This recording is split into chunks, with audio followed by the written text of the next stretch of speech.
శ్వాసే నేను.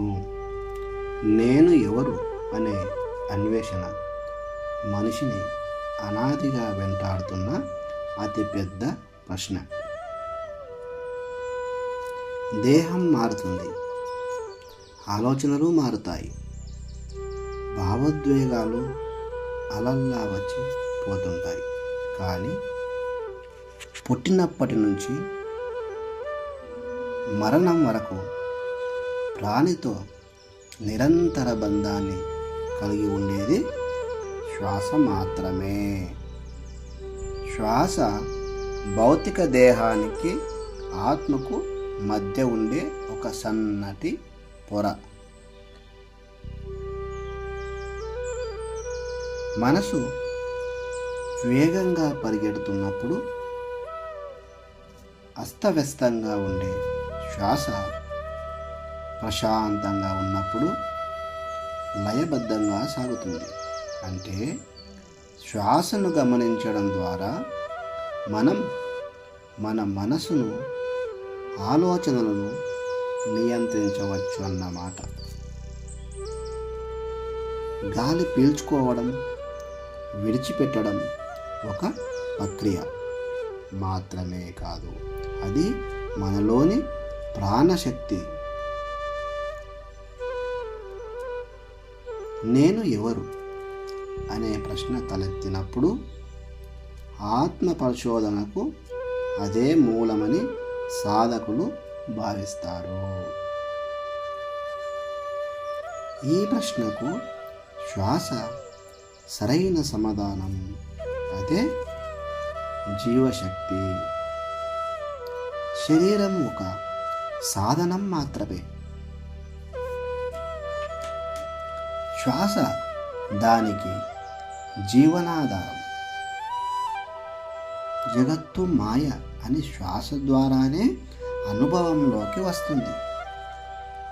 రమణ మహర్షి ఉపదేశ సారంలో శ్వాస, ధ్యానం, ప్రాణాయామాలు ఆత్మజ్ఞానానికి దోహదపడతాయన్నారు.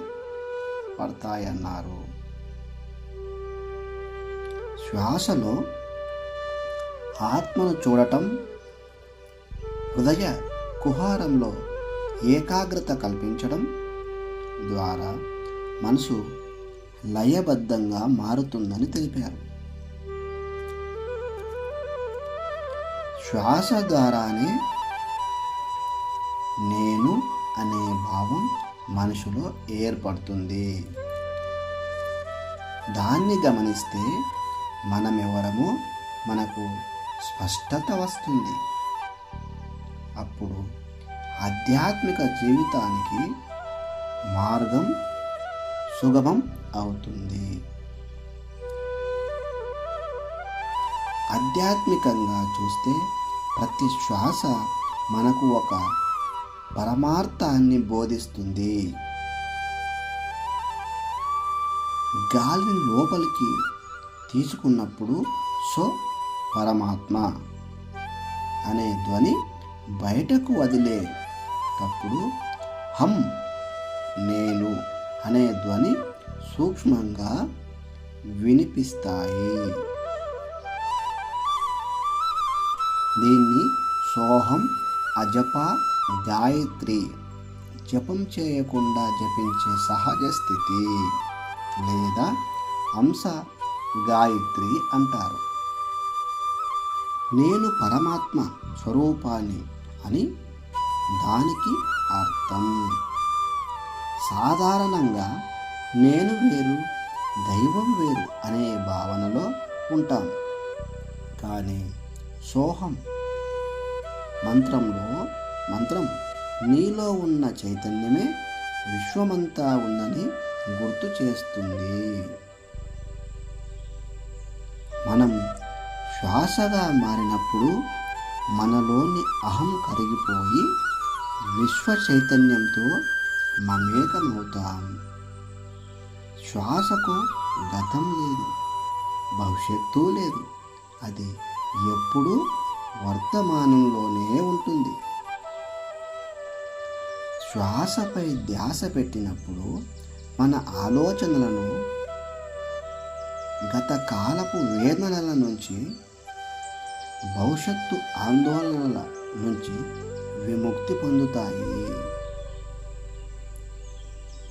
కేవలం ఈ క్షణంలో జీవించడం అలవడుతుంది అంటారు జిడ్డు కృష్ణమూర్తి గారు. ఆ స్థితిలోనే మనిషికి అసలైన శాంతి, స్థిత ప్రజ్ఞత లభిస్తాయి. అప్పుడు నిజస్వరూపం బోధపడుతుంది. నేను శ్వాసను అని గుర్తించడం అంటే మన ఉనికిని మనము తెలుసుకోవడమే అన్నమాట. శ్వాస మన ప్రమేయం లేకుండా సహజంగా జరుగుతుంది.